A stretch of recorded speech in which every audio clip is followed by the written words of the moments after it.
grade. Again, this is just the outline, so we'll come back to why these decisions are made this way. Kindergarten and first will be here Monday, Tuesday, Thursday, Friday, and Wednesday will be a remote learning day.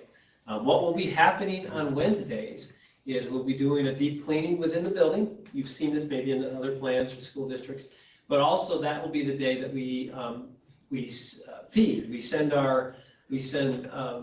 food deliveries home for the week. We just have a shift of roles for our staff to help out with that process. And then for grades 3 through 12, I have someone asking for annotation. I'm going to go ahead and approve that and see if something pops up while we're doing this. In grades 3 through 12, we have, we'll call it an AABB day. So Monday, Tuesday would be, we'll call those green days, and Thursday, Friday will be orange days. So those are the days that those groups will be coming to school. So we've been really working hard at getting the numbers balanced between all our classes based on family groupings. Remember we talked about family was important. When we talk about our green and orange groups, they're grouped by families. So pretty common name in our area is Zare. So there's a lot of Zares. Not that all those Zares are from the same family, but they would be grouped, the Zare family would be grouped together. So I could use that because I'm using your name anyway. So you've got ages at different grade levels. We would not want them all to be in school on the same day because of the child care issue, is what the main focus for that purpose was. We talked about school lunch. When students are not in school, they'll be off the opportunity to receive a supply of food for the week when they're not attending according to their schedule. So, for instance, let's see, let me stop annotating here for a second. I don't see anything that popped up. Joe, are you seeing anything come up with questions or? I have a couple in the live chat right now. Okay, is it related to what we're talking about right now? I mean, we can. Yeah, do you want me to shoot them over to you? Or you should be able to see them in your chat as well on WebEx. Okay, so I will look at the chat. We are actually successfully simulcasting on YouTube as well at this point. Okay. So. Okay, so I see a couple related to other school districts, so I'll come back to that. K1, a little bit more about that, and so, all right, so I will, I'll come back and address those questions as kind of part of the presentation too. So this would be a typical 5-day in-school schedule, meaning that if it's Monday, Tuesday, Wednesday, Thursday, Friday, this is what it would look like. If you're in kindergarten, first grade, you would come either AM, if you're in the AM group, or PM. For the PM group, you come Monday, Tuesday, remote learning, Wednesday, Thursday, Friday would be that case. In second grade, that's a full day. Those students will be here every day, Monday, Tuesday, Thursday, Friday. And in grades 3 through 12, you'll see that Monday, Tuesday, green group is here throughout the day, but the orange group is remote learning at home. Our cleaning day on Wednesday, and then Thursday and Friday, the orange group is here, and the green is remoting. When students are not in school, they'll be participating in remote learning. So let me get into some of the reasoning and why we're where we're at this point. So the hard decision was the pre-K decision. It affects about maximum of 36 students. We have a program that's an AM, PM program, 18 students in the morning, 18 students in the afternoon.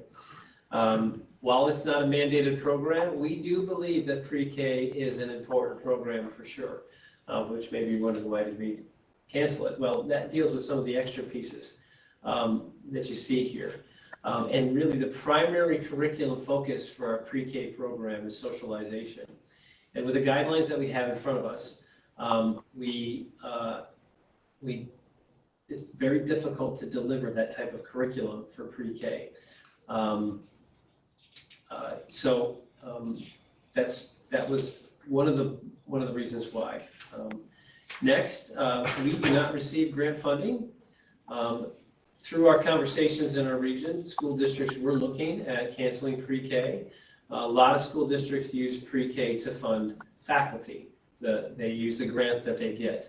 Our funding for the program, as well as the teaching staff, is not funded through the grants. So we we fund that through our general fund. So some concerns of some districts might be, the case is, well, we understand we might get the grant next year as well, so we're not going to lose the grant. That was one of the initial concerns. I still need to make sure I can keep these people because I need them to be able to do a job while they're here at school. So we fund that from a different way. Another one, by pausing pre-K, and this is not a final decision at this point because we believe we could probably get pre-K started as the year goes on, depending on what happens with the regulations as well as financial situation. There's a lot of questions about finances, so we were not looking to hire more people. We want to keep the staff that we have, but we're concerned about hiring somebody who could only be here for a short period of time if we cannot go for, I just got a chat box here for a second. So what that did was that allows our K-2 students to attend 4 days a week. If you remember, our focus was to try to get our primary grades in school as much as possible. Another piece of this is looking at, well, actually, I'll move on to K and 1 because that should explain, that slide we'll talk about a little bit more. So the kindergarten first grade program is about 130 students between the two grades. They're attending half day. Their focus is on phonics, reading, and writing. Yes, there's socialization, but they're more focused on those ELA standards and math standards. Social studies and science is incorporated in. And then we also have folks that have disabilities that K and first grade group will need those students to attend with each other. We won't be serving lunches to those students. They will be part of the food delivery so that they'll be able to get that. That actually opens up the schedule to be able to schedule our staff the way that we must. Okay, so let's talk about second grade because this is a key component when we connect second grade to pre-K. So those two, they kind of ran together, but you're wondering why. Well, and why is second grade here every day? Well, with K and 1, when we look at their schedules, understanding what they do in the classes and how the lessons work in K and 1, it made sense to move to a half day based upon what they do each day in terms of the time. I understand the child care issue, but in terms of academic and education, there's only a few things that would be pulled out from the half day that they could also get through remote learning on Wednesday. But in second grade, the academics move up a notch, I'd say. And so we looked at we looked at all pre-K through 2 to be here full day, every day. But the numbers, we just could not make it work in terms of space and staff. So we looked at second grade to say, you know what, if we can get them here full day, Monday, Tuesday, Thursday, Friday, let's see if we can do that. So in order to do that, we had 61 students. That's our smallest class in the elementary. That means that we can get about 12 students in class. The second grade clusters, while they're being remodeled, are smaller than our other classrooms. So we can only fit actually 12 students in there. But we only needed to add one section to get all our students here in a different classroom. So what we're able to do is grab our pre-K program, look at that staff member, be able to teach second grade to do that. So those two ran in conjunction with each other. We really try to get every kid in primary here every day, but in terms of our staffing and the needs of those students, which is another case in second grade, the percentage-wise of the number of special ed students in second grade is higher, and to be able to get the services that are required due to their IEP, we really need them here every day to make that work. Wednesday, students report remote learning.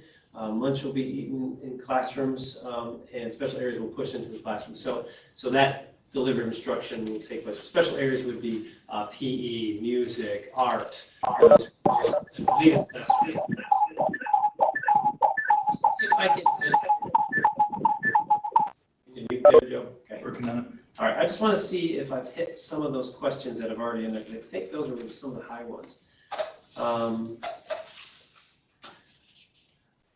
Yep, so So here's a question, why do reopening plans in neighboring districts look so different from Beaver River? Some districts have multiple grade levels back almost every day. Does this have to do with floor plans and resources? Actually, I would say it probably deals more with resources when we're talking about people. Our size causes, so there's a couple things. If we look at a neighboring district that's small, they've lost a lot of students over time, they have space in their building to bring students back and are able to move some kids around to make that work, and their numbers are so small that it's easy to do that with. Look at the larger school that's neighboring us, they have a lot of academic support staff, and that's because of their size. That's just the way it works. They are able to reassign those staff. We have academic support staff, but not to the number to be able to split and get more students here as possible. So that was a great question. I think that was Jackie Pate. Thank you, Jackie. We have, why are we doing half days for K1? I think I've answered that. How will that work between cleaning? Well, that would be because we're not doing lunch, that actually creates time to be able to do cleaning between those groups. So there will be cleaning that takes place during that. It's about an hour and 45 minutes in the middle of the day that we were able to get to those rooms and hammer the cleaning on those. Why are we doing half days for K1? So we talked about that one. Kindergarten is also not mandated either. That's true. We're trying to get as many programs as we can. I'd love to get pre-K back in, and we may have a solution. So we're not close to the idea that we can't get pre-K in here. Right now, we can't come up with a way to do that. If people have ideas, we're open to those ideas, and we'll investigate those for sure. Same question. Have guidelines come out regarding increasing amount of time spent in school as we continue into the year in COVID rates? So that's a question about guidelines coming down the road in terms of time in school. Now, actually, really, one thing I haven't really mentioned is sometime this week, the governor is going to tell us what we're going to do with reopening school. I'm not exactly sure what that's going to look like because we've already been given now guidance for what the 3 models could look like. We were tasked to do a remote learning model, a hybrid model, and a all in school model. I'm hoping if really the big piece for us to get more kids into school is the social distancing distance piece. 6 feet makes it very hard to get many students in here, more than half the students in here at a time, unless we really expand the building. If we move down, we did this measurement today, if we move down to 4 or 3 feet, we'd be able to get students in here. That's the point where, you know, we're hoping that as time goes on, that distance will shrink and we're able to get more students in here. That's what our hope is. That's a great question. Someone says thank you, and thank you for thanking us. What stakeholder groups were represented on our reopening committee? So at this point, we did a task force committee that had really, we focused on teaching staff, administrators. We had union representation. We had support staff that came in. So we had multiple folks that were part of that. This is the first step to make sure we have additional parent input. Obviously, we have staff that are parents, so we got some pieces of that, and we used our surveys. So we're looking for input from this as well, and we'll be looking at other ways. I want to talk to the board about possible ways to do that. We've even talked with having some high school students come in, and we're looking for some maybe feedback from students as well. Like I said, the plan that has been posted is a draft plan at this point. Things change on a daily basis, so we're trying to make sure we can adjust to those. We really needed to get to the point where we were able to understand the regulations first before we really dug deeply into the next steps. Question about if enrollment drops due to homeschooling, will the numbers be relooked at to see if we can lessen half day? Absolutely. If we have less students that are coming to our school, we'll plug the numbers in and see what we can do.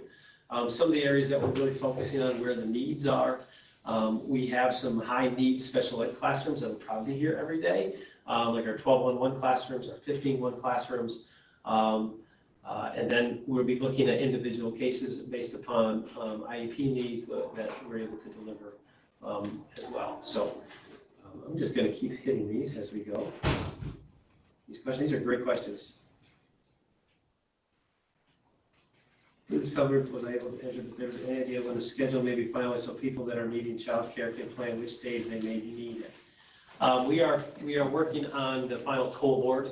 I'm hoping really by the end of this week we'll get those letters out to let you know what cohort they're in, so they'll know which one it'll be. Pre-K idea 2 days a week. If we can make that work, we'd love to do it. So we'll work on that as well. Are you planning on using the gyms and cafeterias for social distance? If they aren't being used, there would be viable options. So actually, really, space probably isn't the biggest issue for what we're doing. We've got some space that we're able to do. Actually, we're sitting in a room that potentially could be space, the band room. We are looking at moving band classes, band rehearsals, whatever we end up doing, band ensembles, probably using the auditorium because they need more space than what they have now in this room. So this would be a space. So actually space isn't as big of an issue as it is really the staffing that we would need to be able to provide the education that's needed there. State guidelines require distance learning to be available for any families who are not comfortable sending their child to school in person. How would we're addressing this? So that would be handled through our remote learning. We're working on the specifics of what that would look like. The guidelines discuss right now, they discuss that if a student has a compromised immune system and parents don't want them to come to school, we need to just know that and get the doctor's note, and we would provide learning that way. We've got a couple options out there, but nothing has been solid on that. So, but we will need to provide the education for that. So it could be a camera in the classroom. It could be a separate teacher that does that, or a regional course delivery that looks that way. So it really depends on each individual situation. We're still waiting to see, because I have a feeling that potentially we may need to require that for all families. But at this point, the only two options for students who are not able to come to school, one would be if they're not able to come to school because of medical conditions, we would deliver the instruction. If it's a family choice, and this is as it stands today, if it's a family choice that you do not want to send your child, homeschool instruction is the process for that, and there's a specific way that that is done. And that would be handled actually through the middle school office. We have our homeschool coordinator through there. Once the plan is approved, will a survey be done to see how many are planning on keeping their kids enrolled? Absolutely. So we have a survey that's we're working on. One dealing with transportation, who plans on driving students, who doesn't, so that we can figure that piece out, but as well as who plans on keeping their students home based upon medical conditions, and that, again, that's as it stands today. It could change. It could be that if a family decides not to, the governor kind of referred to that today, then we'll need to get that information to be able to determine the numbers and what that looks like. So, great questions, and I'm only on second grade. But the next group is grade 3 through 12. So this is the larger group about the orange schedule and the green schedule. You saw that schedule, what that looked like earlier. We'll be assigning those and getting that information out. Special areas we'll be pushing in classrooms. It's synchronous and asynchronous learning. What that means is basically they'll be learning at the same time, maybe while the teacher is there, but there may also be learning that takes place, things posted that students may have to complete, which we are investigating technical issues. If we were to look at families, we looked at this number today, if we look at families that were not just that did not have access, but students who had limited access based upon their bandwidth, we're looking at 18 to 20% of our student population. That's a significant population. So trying to calculate what needs to be done for that is still in the process. We did a lot of packet delivery, but what we really need to do is get the actual names of those families that have that issue. We've honed in on a lot of them, but there are some that haven't responded yet, so we're making phone calls to those families to make sure we know what that connection looks like.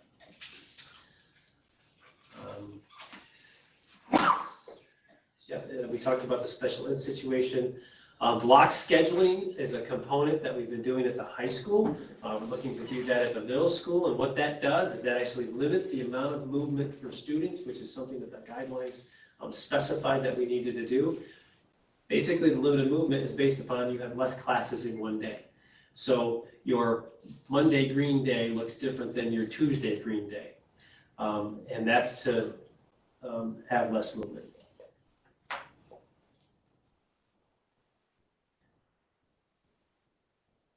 Okay, some other circumstances. We talked about the students. We are looking at potentially like a room like this. If there are technical connectivity problems, we obviously have a connection here. So while we can't have the numbers in the classroom, we may be able to have spaces in our building to use for students to come and connect their devices here at school. We're also looking at other locations throughout the district where there might be internet connections that folks could use, so we'll be communicating that out as well. But also, if students are having trouble engaging, we may be able to provide support here at school as well, because in some cases, many cases, remote learning is not even close to the best situation. We are looking at CTE, OC's programs, what that looks like. They're still working on what that could look like. HG, Sackett Technical Center in Glenfield, their student populations for a lot of those classes are small enough that they might be able to take students every day. Once we have that piece, we will be able to get that information out to those families, which I think maybe that might be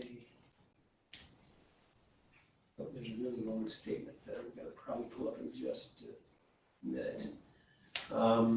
We talked about Wednesday as a cleaning and feeding day. The deep cleaning as well as lunches we'll be delivering on a weekly basis. This last one, social emotional health, this is one of those pieces that up until the last few years school districts weren't really involved with, but we have really picked up what we've been doing for that and providing counseling, which I think is what one of these questions are relating to poverty. So here's the question. Poverty is a growing issue in our community and several that ride the line of struggling due to income guidelines, social programs. Although the district is focused on helping with child care issues and cohorts, could we create some sort of task force that includes school members and parents to put our heads together for solutions? Absolutely. And let me tell you just one idea that we've had out there at this point is, and I'd be happy to create a group to be able to figure out this child care, is when we had a meeting with the county a week ago, we talked about creating an online form for potential providers, certified providers, uncertified certified providers. So basically creating a way to help to create a conduit between families and childcare providers, families and babysitters, families that have students that are at home that could maybe share some responsibility, whatever that could look like. So what we would do is we create an online form for people who could provide those services, and that would put an online database for folks to have contact numbers to call to help with childcare. One of the pieces of solutions that we're trying to put together. And absolutely, there are limited certified providers. Maybe there's something creative we can come up with as a community. So that was a good suggestion. And I think, we'll work on actually how to do that. I just got one more question. Oh, great ideas. Thanks. Okay. So I want to tell you about what we're working on to support what's happening. Up until, 2 years ago, we started a one-to-one program in a couple grades. We now are able to have Chromebooks, so devices for every student, grades 3 through 12. Okay, I get this mixed up because I feel like we've changed our plan a little bit, Joe, so I might need some help on this one. But grades 5 and up are go home. Okay, grades 3 and 4 have carts in the classroom. Did I have that right? But there's still one for each student. One for each student still. And that's more of a management piece to make sure it works. If we go to remote learning, all remote learning, those are going home. Everybody's going to have them. Okay. Now, we still have the connectivity issue that the Chromebooks don't solve, but Chromebooks are able to download the documents for the day while you're here at school so they can work offline at home. So we're working on how to help train for that. We've added internal email accounts, so every student that has a one-to-one Chromebook will have an email account, which allows us to be able to communicate through Google Classroom much better. And then for grades 9 through 12, did I have that right? Okay, making sure.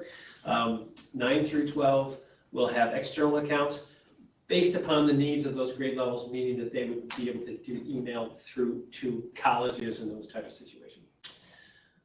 We do need to do training about face masks, hand washing, hygiene to all people that enter the building. So we'll be working on even videos on what that would look like. And we'll talk about that child care database a minute ago. So what's next? So as it stands right now, under the current guidelines, our model is that hybrid schedule. Okay, we can still tweak the schedule to see if something changes. If things open up, we could move to a full in-person, and if they open up even more and the infection or the guidelines allow us to go back to what we used to do, we'll get to that point. I have hope we're going to get to that point. If whatever the guidelines are for moving to a complete remote learning, we are setting up our classrooms and our teachers, and we're giving them instructions as time goes on. Obviously, we're working on the plan, so we're going to work on how to help our staff to easily transition from an in-school model, hybrid model, to a remote learning, if that has to happen. Here's a question. In the spring, there were some restrictions and students were able to view certain content put out from their teachers. Will that be resolved as Chromebooks go out? It's a technical issue, I believe, more than anything, so we're working on that piece. We still have to filter those Chromebooks though. So that's a requirement from the federal government on filtering requirements. Our hope is to help our staff understand what's filtered and what's not to help work through that process. Okay, I think I caught up on the question. Oh, one more popped in. I think. Here we go. Will you do any sort of open house? It'd be a good opportunity to practice with masks and social distancing. Remember, our kids haven't been in big groups since March. You're absolutely right. That is a big concern. We have to think methodically about an open house or some type of method to show the process of what school will look like, especially at the primary grades.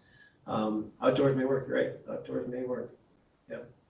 BOCES reopening plan is on the BOCES website, and BOCES with some more information about what those classes will look like. Okay, great. So we will snag onto that, grab onto that, and work with that with our CTE classes. Thank you, Mrs. Baker, our graphic arts teacher at BOCES. What's coming up next? We need input from families regarding transportation. Yeah, I love the idea of grabbing a group around childcare. That makes sense. So we can pull that together. Obviously, to get everybody, depending on how many people are interested in that, we could do that locally in a group like this, or we might have to do it virtually, or come up with another way to do it. The governor talked about schools today. But sometime this week, he's going to give us the directive about what he calls reopening of schools. I think it's probably going to be around the metrics that need to be used of reopening school. What's the infection rate? What's the infection rate of the region? What's the infection rate of the school?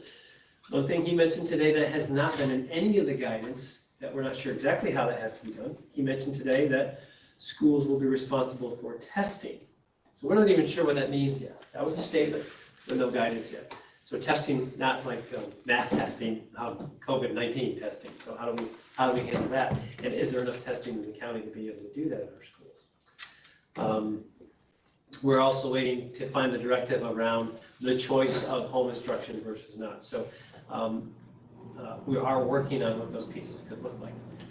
And then we're just going to continue to communicate in lots of ways. If you're in the chat room or the chat on the WebEx, if you want to put in there the best way to communicate to you, go ahead and put it in. If it's texting, if it's the phone calls, we're actually moving to a new system that hopefully is much easier to use with more ways to communicate.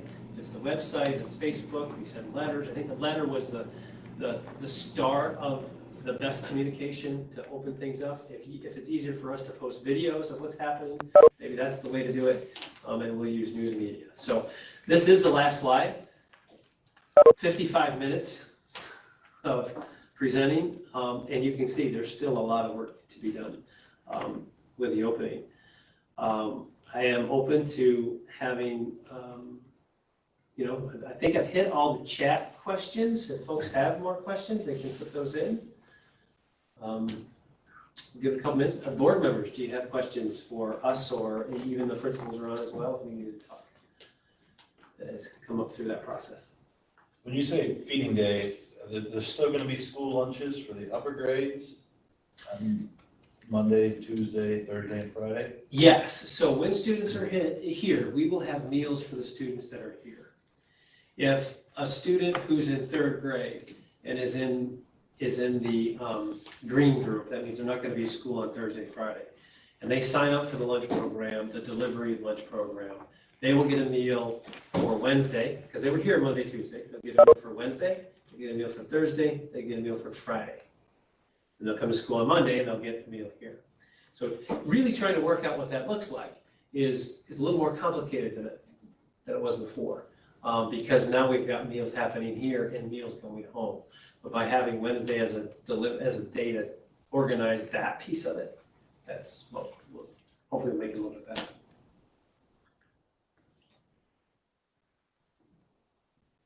Okay, I've got a couple more questions that have popped up. Actually, they're popping up like hotcakes now.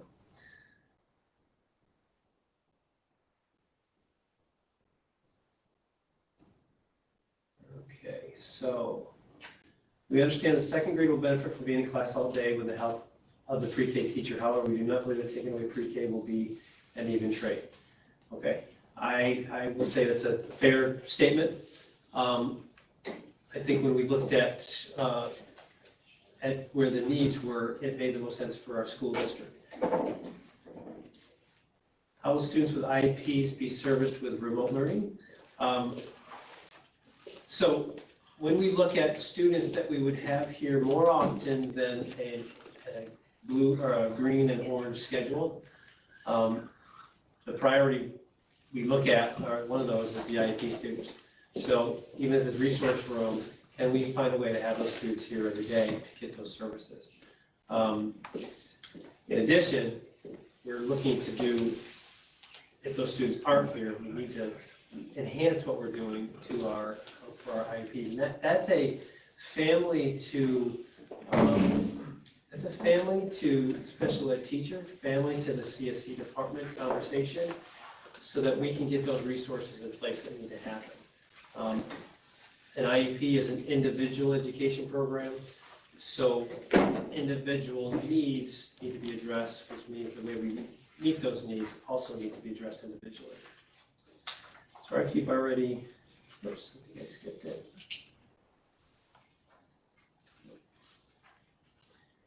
For grades K1, will we be able to request AM, PM? If so, when so we can plan for childcare? The difficulty with the AM, PM discussion and the green and orange cohort really is around the impact that every decision makes based upon the family and those numbers of those family members in the other grade levels.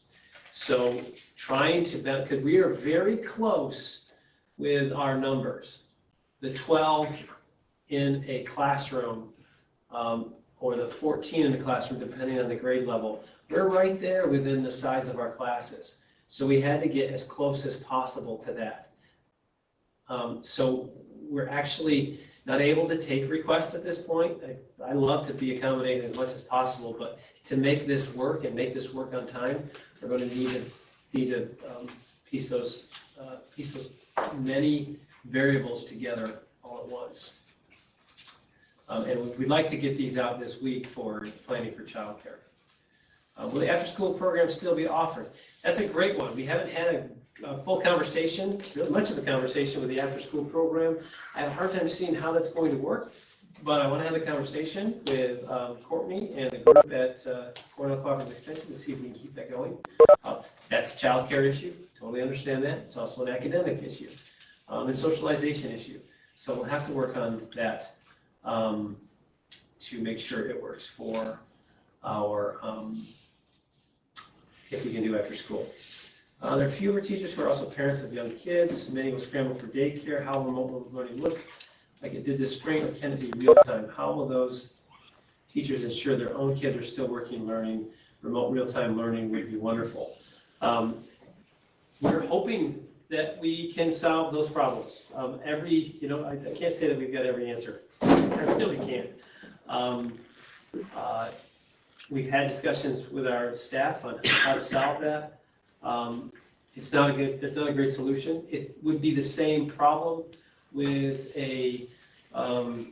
say somebody who works at the hospital and has both parents work at the hospital. How do we help those students at home as well? So that's a good discussion for I believe we're going to have a child care work group to really hammer out what that looks like. And some of that, the suggestion here would, remote real-time learning would be wonderful. Yeah, that means that we would have a camera in the classroom, in every classroom, delivering it so that the teacher can also talk to the students. We have to work through the technical side of that. That's not an easy one, not an easy solution for the size of our school district. Great questions. There was one above regarding cohorts in second grade. Was there? Okay. Yes. And this one?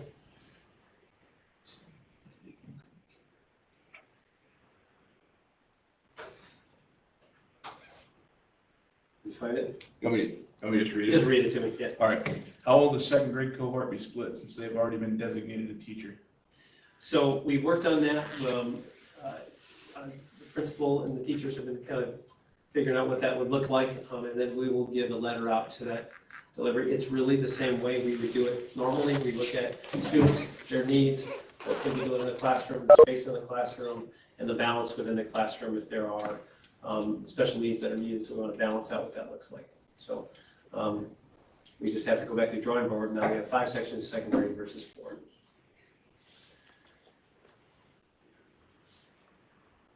Okay, I'm a little parched, but we'll keep going. I have a question.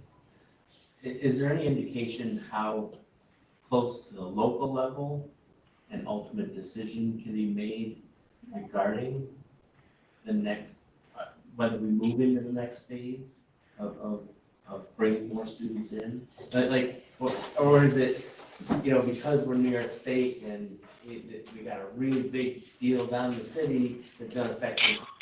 Or is it going to be left to regions or counties or?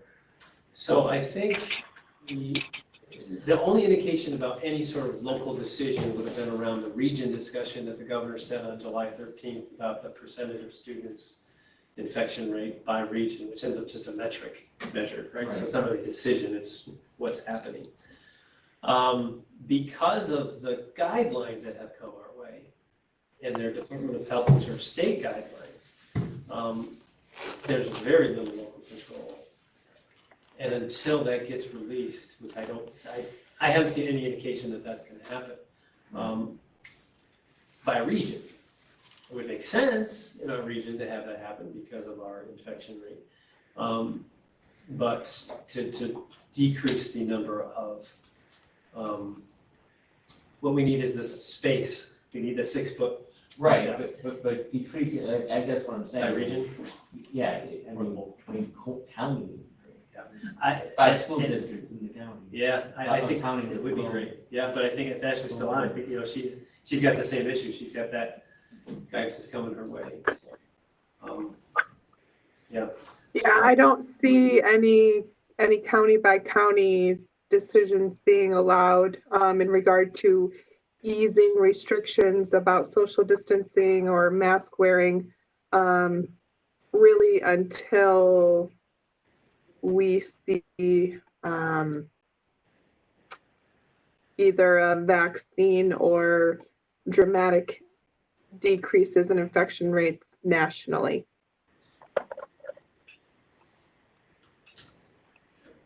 That makes sense. That's what we've been seeing, for sure. So this discussion is not over. I want to make sure people understand that this is a draft plan, trying to coordinate what works best for our school district. And that's why school districts are different across the board. We all have different staffing situations. We all have different contract situations. We all have different communities.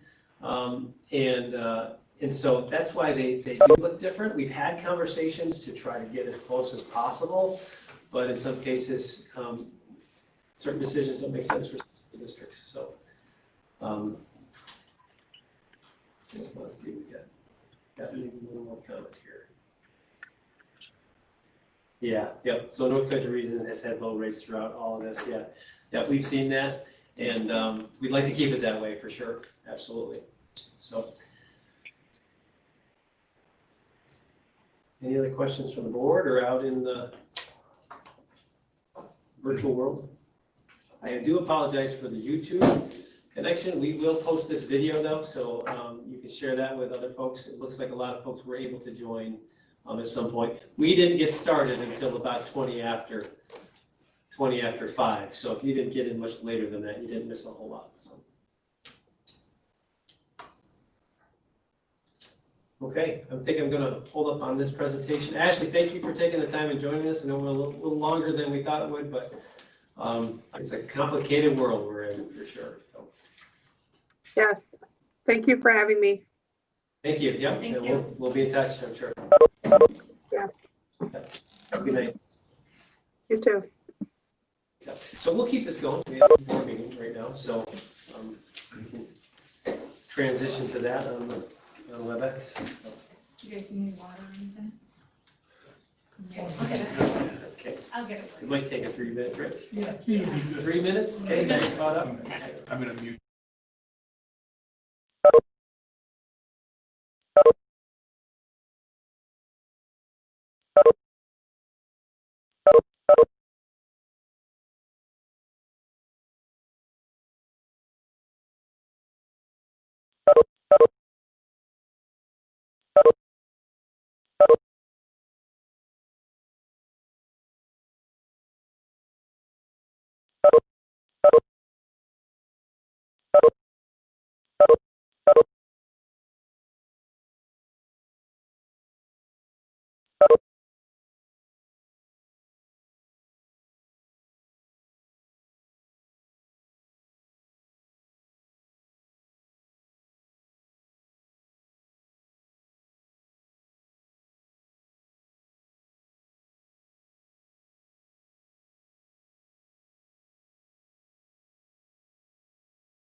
Pledge allegiance to the flag of the United States of America and to the republic for which it stands, one nation, under God, indivisible, with liberty and justice for all.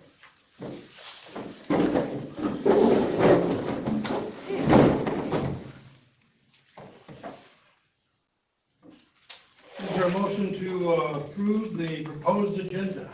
I'll make a motion. I'll second it. Discussion? All in favor? Aye. Aye. Opposed? Abstained? Motion passes. I do think we need to acknowledge Mr. Beller, who is here virtually, so people know Okay. that he is here. So- Very good. And you're unmuted, right, John? There he is. Okay. Yes, I'm here. Okay. All right. Is there a motion to accept the consent agenda? I'll make a motion. I'll second. Discussion? All in favor? Aye. Opposed? Passes. Let's move to presentations. Dr. Lyman Wright.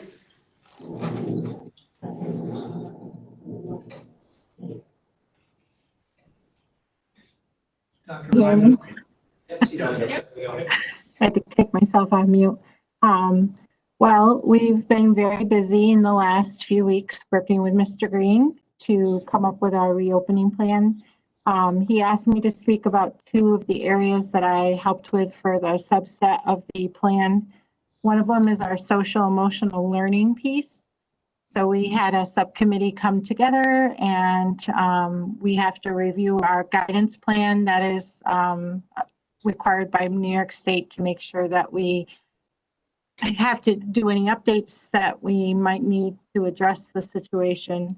We're also supposed to be providing some PD to teachers in the next couple of months about how to talk to students about the pandemic that we're going through, and what maybe stress and anxiety looks like, and what can we do to help them with it.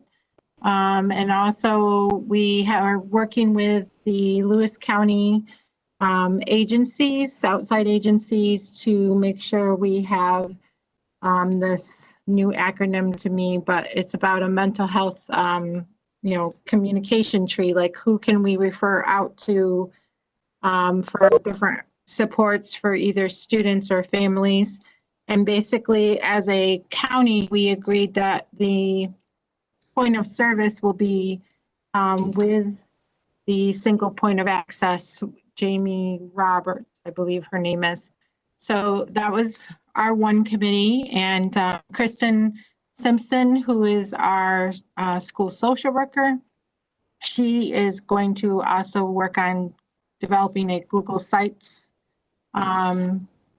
tool, where one will be for teachers and staff about how do I help a student with anxiety or stress or depression, and on the other side she's going to do a one for parent access about similar topics, but also where else they might be able to go in the community for help.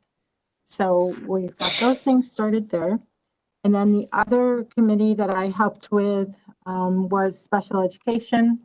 And basically that was the easier one, because it was all based on regulation, that we will continue to communicate with parents in whatever language and method we can communicate with them, that we will continue to hold CSE and CPSE meetings, although it will be virtually until we can at some point be closer than 6 feet apart. And then we're going to continue to try to provide them services as much as possible. And they also alerted us to the fact that some students' health concerns may now qualify them for a 504 plan because of COVID-19. They also told us that we might have to amend some IEPs to make sure any additional PPE that students might need, kind of be aware of that, and that we're still going to do quarterly reports like we are supposed to by the Part 200 regulations to parents every quarter about the progress being made on goals. So that was a pretty easy one. Most of their questions, we had all of our faculty come and our providers come for that one, that they were more about like trying to understand this hybrid schedule and the cohorting piece and trying to keep students together as much as possible from one classroom so that we don't mix students together. And we're gonna try to do that as minimally as possible. So that's what my two committees were working on. Any questions from the board? I just am curious, what do you see as your biggest challenge in the next month? Our biggest challenge, well, I always say in education, when we hit another challenge, that this is the hardest thing that I've ever done. And then we live through it and we grow. You know, I have faith in our faculty and our staff. They really care about all of our kids here, and they are the first ones to tell you that they want in-person instruction as much as possible with every kid that they can get. I think the hybrid schedule, developing a hybrid schedule and getting everybody here that we can get here is going to be our most difficult model that we do, because we know how to do full-time in-person instruction. We've learned how to do remote instruction, but this, you know, seeing kids for 2 days a week or maybe 4 days a week, depending on their cohort group, is going, and then still trying to balance getting, you know, work ready for the group that's not with you. That is going to be the challenge for our faculty, but I know that they will step up to the plate and they'll put 110% into it because they care for our kids. Okay, great. Any other questions? Okay. Ms. Labar.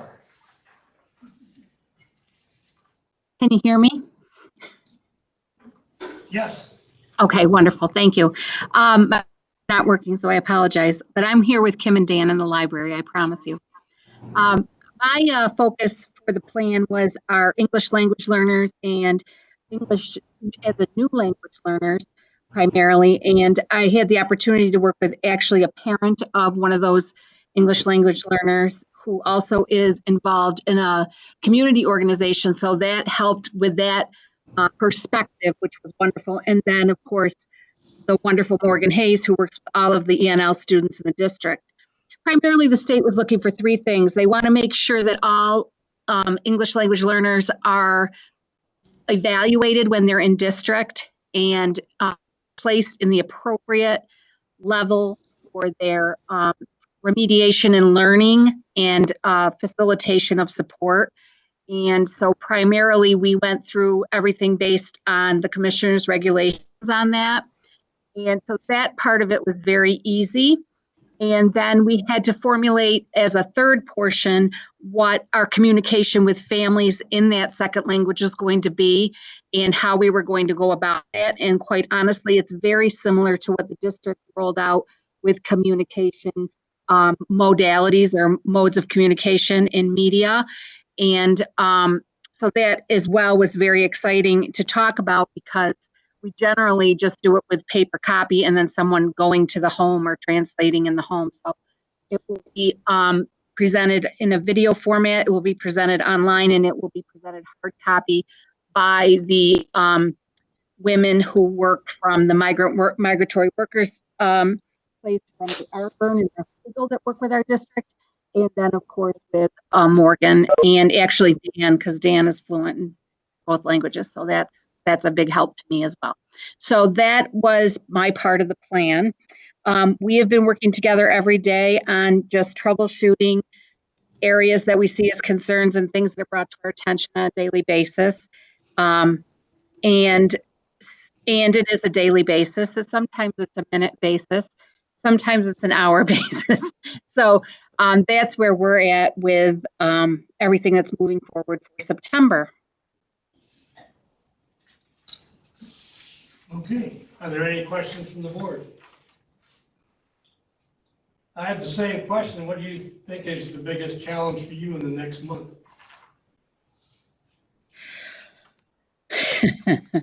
I think that if we can iron out the transportation issues and the technology issues, we're in very good shape.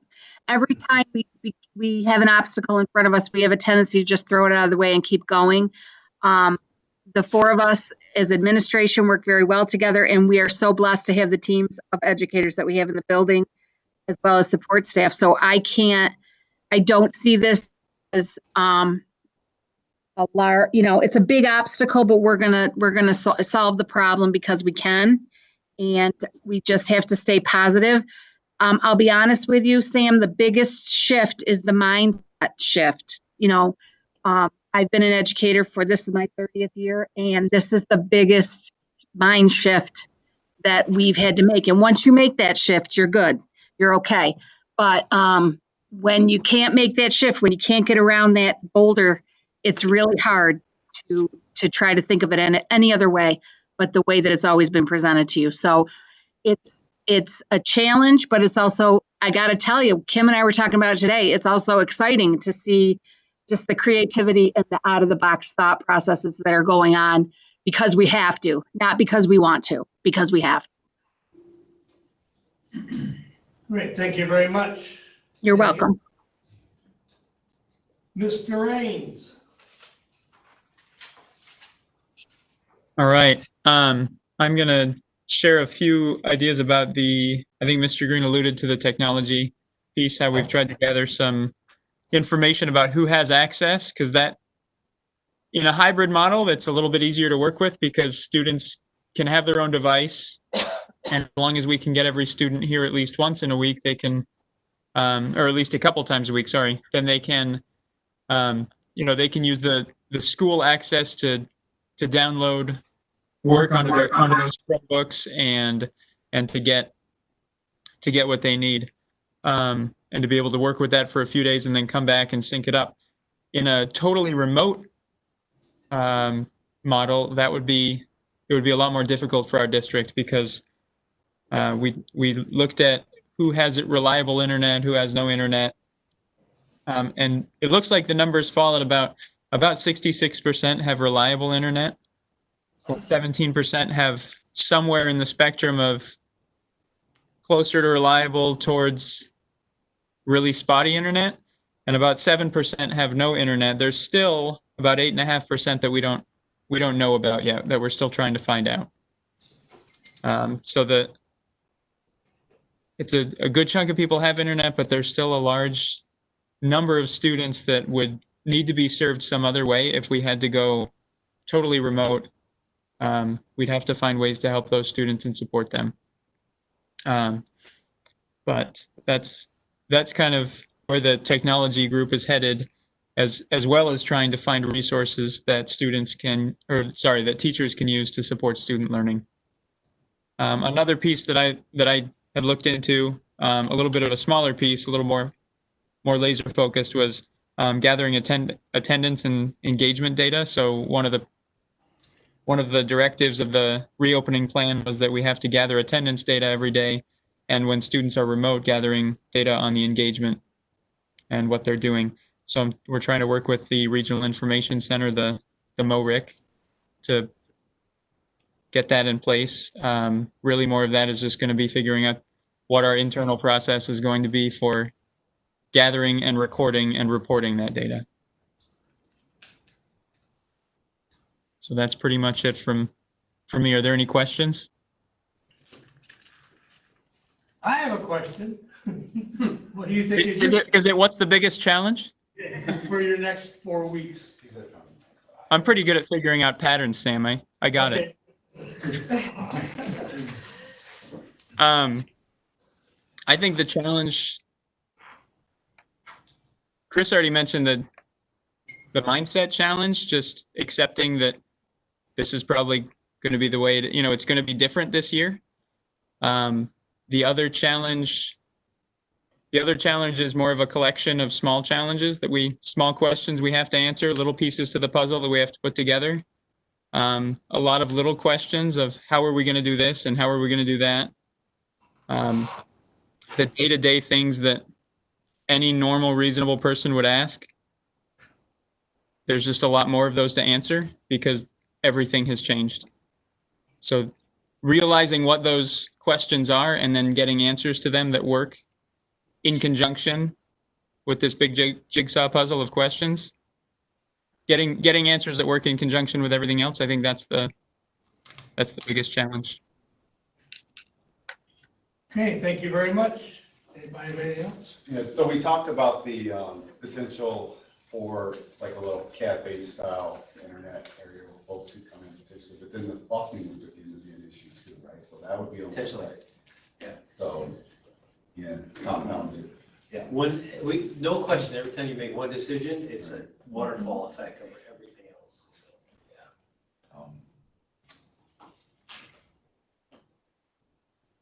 One more comment while they're still on, the background investigation. So if we're doing childcare or promoting childcare, everybody that we would list on that list, we're gonna have to vet for childcare, right? Background investigation. So I think I want to talk to kind of legal in the county Yep. to say, what we're doing is we're just trying to connect people Yep. for potentials. Does that, Let's see what's some the risk. exposure? What's the exposure? Yeah. Yeah, Joe and I had that conversation actually last week. Yeah. I have a question. Regarding a student's actual physical schedule, and, you know, all I know is what has been in existence from the start of my children being in school here. So they have their cores, then they have their electives, then they have their arts. Are our students still gonna have those choices and options for those? I mean, obviously, I know the answer to the cores are absolute. They're gonna have those, but what about the things that keep kids interested in school? The ag courses, the home careers, the music, the arts, all that stuff. I mean, I didn't see a whole lot of content coming from any of those after March. I'm being frank and honest, you know, so, but I still think those are important.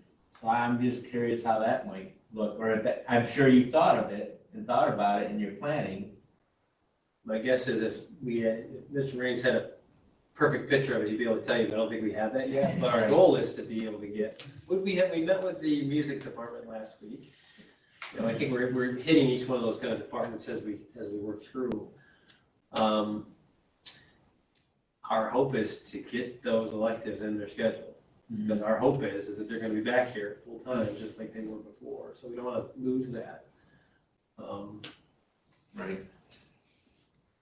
Can you guys speak a little more to the schedule, the mechanics of it, where you're at with those kind of things?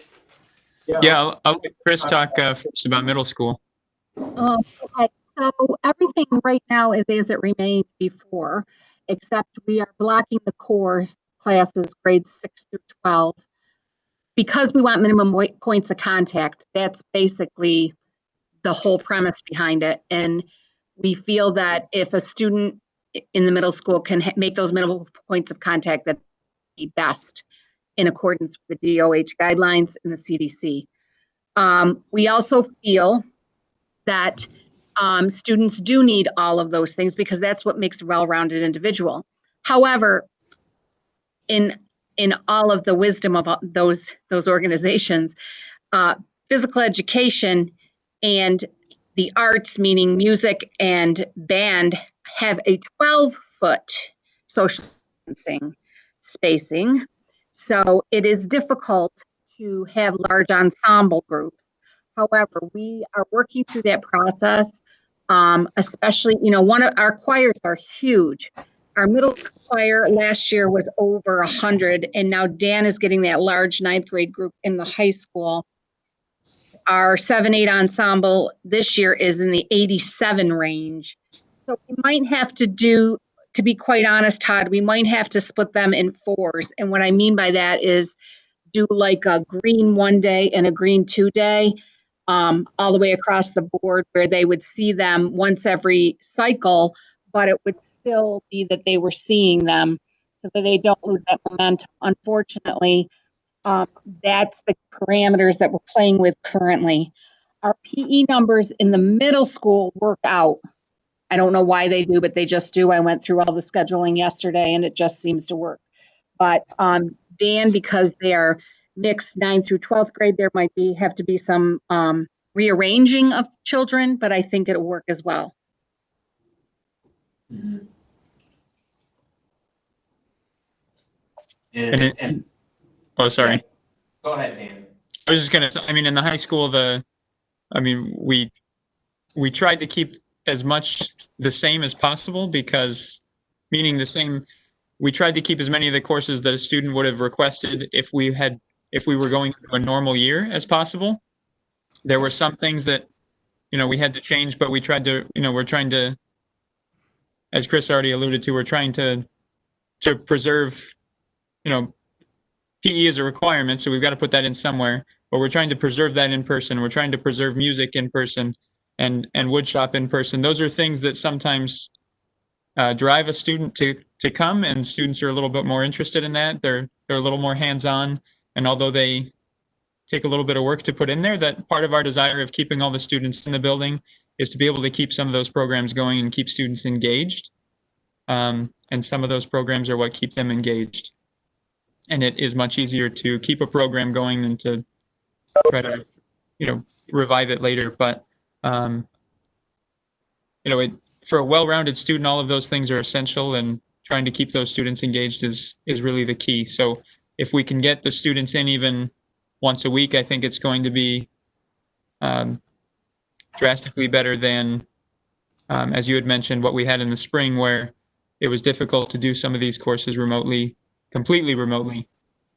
But the other advantage that we have now is that we have time and a little bit of preparation on our side, so we can look forward and know what we need to do to get ready for either of the models, either hybrid or remote learning. So I think more options will be available for students this year. Thanks. Any other questions? Okay, well, the board sure thanks you all for all the hours and hours and hours you put into this Herculean effort. So this document's pretty impressive, and thank you for all your efforts. They put in a lot of time and done it. Yeah. I mean, really, the shift is now turning to, the way it was kind of district office admin, now it's like all principals because of the mutation. So when you say what's their biggest challenge, it's everything between now and. It's a huge system engineering problem. Yeah, it sure is. You're doing very well. So we talked about potential of kids opting out or parents pulling kids out. What about receiving? Are we on the breaking point in the grade where you're playing and just isn't? I mean, I know it's fluid anyway, it's very fluid, but if we receive 2 kids in a grade group, that really throw us out of. That second grade model could blow up pretty quick. I mean, we're right at the edge for that one. That's the one that's on my mind that could change. Probably the high school and middle school programs are in pretty good shape. Any other grades, Kim, that you think are kindergarten in one program, even though we're going half days? No, we're in good shape in the elementary. It's, I have many students who have special education needs in 3, 4, and 5. And the most restrictive ones, we were able to schedule it to come in for 4 days a week because they're part of our 15-to-1 program. I would love to bring all of my resource room kids in, but I'm restricted by space. If the space changes, then, or the number of students, change, then I will certainly fill those spots with my resource room students. We don't have, once in a while, we'll have a bubble group that comes through that's really big. Right. We don't have that. What we have a couple small ones, like our junior class is 46, I think, somewhere around there. And then we have that second grade group, which is 60. So there's some smaller, well, this is sixth grade groups is smaller too, 53. A couple smaller groups, so we might have a little room there more, so.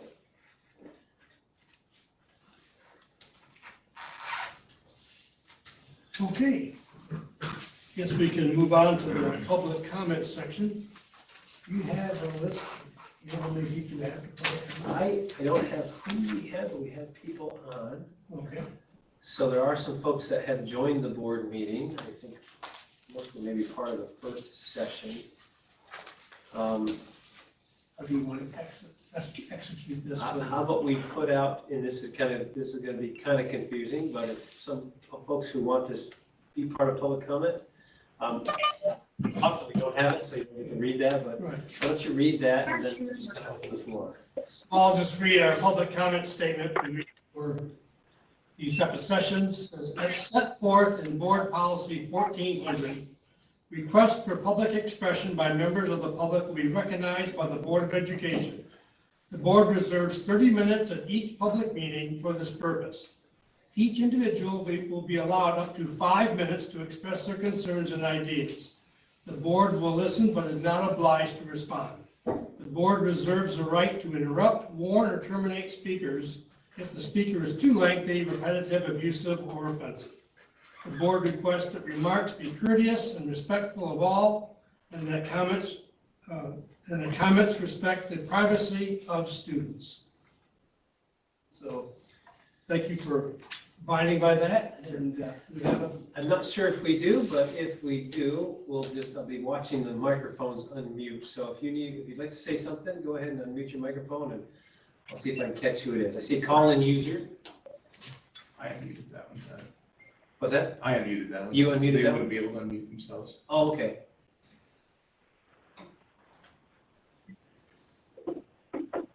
Maybe folks have had the time to comment during the presentation. Number 5, please.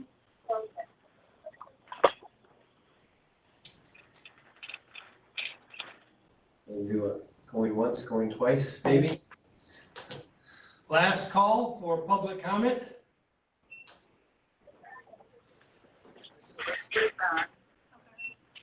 Okay, I guess we don't have anybody tonight then. And we'll move on to new business. Okay. So upon the recommendation of Superintendent Green, the board needs a motion to approve the excess and disposal of the science textbooks. 43, reviewing intermediate level science from 2009, 90 life science from 1997, and 13 mixed sample textbooks and workbooks. I'll second. Any discussion? Science curriculum has changed entirely. Yeah, things have changed in science. That's the standards. All in favor? Aye. Opposed? Abstained? Motion passes. Upon the recommendation of Superintendent Green, the board needs a motion to approve the tax warrant resolution as attached. I'd like a motion. Second. Discussion. Okay, all in favor? Aye. Opposed? Abstained? Motion passes. Upon the recommendation of Superintendent Green, the board needs a motion to approve the resolution to confirm the tax rolls and authorize the tax levy as attached. Second. Discussion.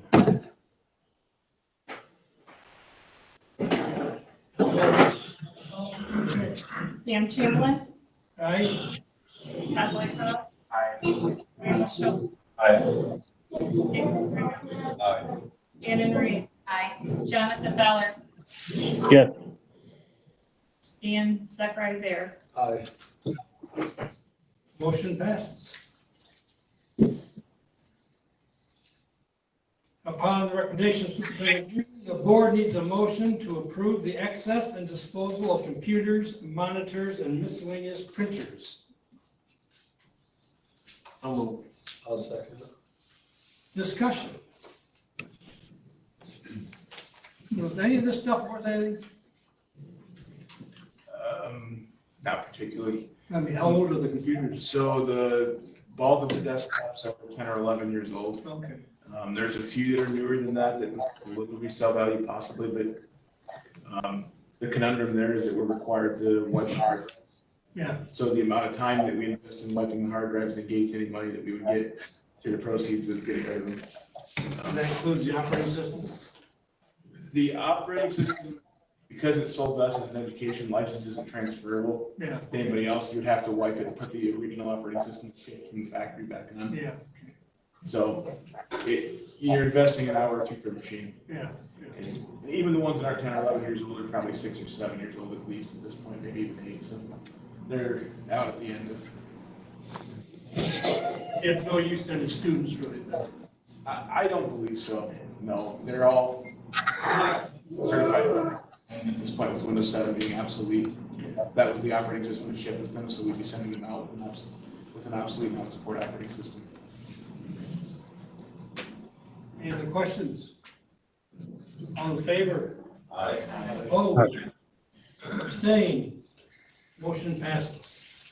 Personnel report. The board needs a motion to approve the personnel report below. I'll make a motion. Second. Discussion. All in favor? Aye. Opposed? Abstained? Motion passes. Okay, reports. I had nothing other than to thank all the administration and faculty and staff for their amazing work in the last weeks and weeks. Yeah. So I put on the reopening plan, but I think we've talked about that enough tonight to know about what we've talked about. I echo Sam's thank you for your support as well as all the folks that came in for work. That first day when we opened the instructional, we had 45 people here, really trying to solve the problems of we need to figure out what the parameters were and then find some solutions. So, and that was only for one of the work groups. And really, so we've had conversations here. Everybody's tied to a school district, so they see the value of what this work has to be. So, I do think we need to do a second board meeting this month. Get it on the calendar because I'm thinking now and 2 weeks from now, our world could change, maybe. Does Tuesday the 18th? Does that work for folks?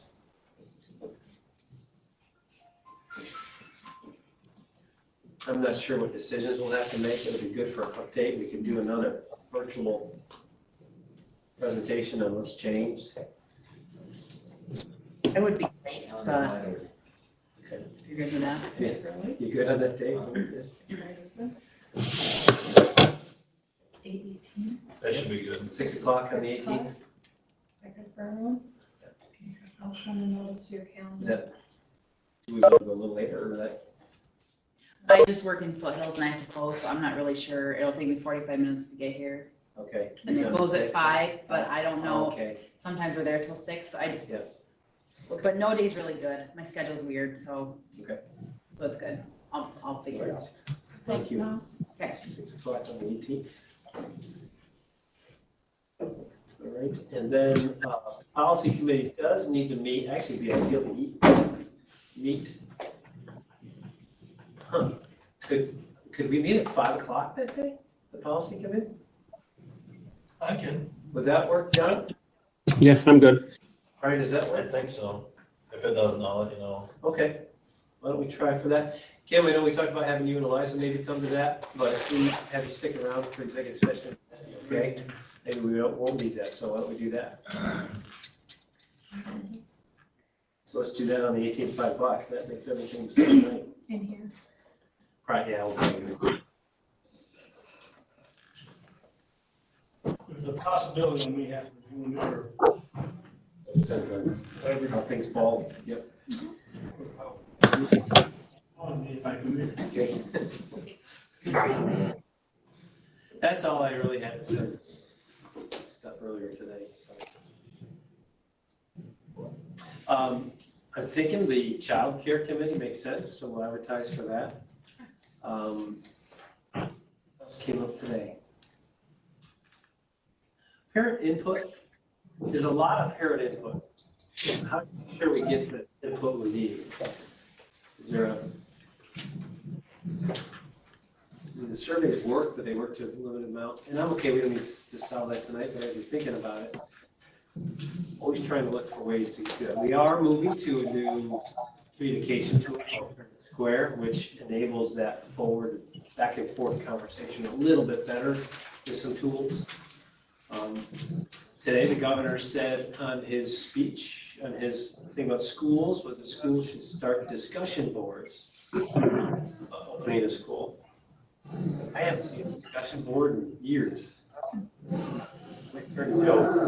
Solution we can become. Facebook has kind of taken over that piece into it. Yeah.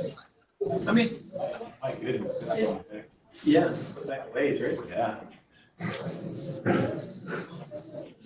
Correspondence courses or discussion boards? Oh, right. When you mail. TikTok, yes. Yeah. Till mid-September. Yeah. That's it for what I had there. Okay. Is there a motion to move into executive session? Second. Discussion? All in favor? All opposed? Abstained? Kim, if you want to, probably better. Okay? All right, and John, you're all set, right, to connect to the other one? Yep, I'll get on. Okay, all right, we'll shut this off then. Mr. Green?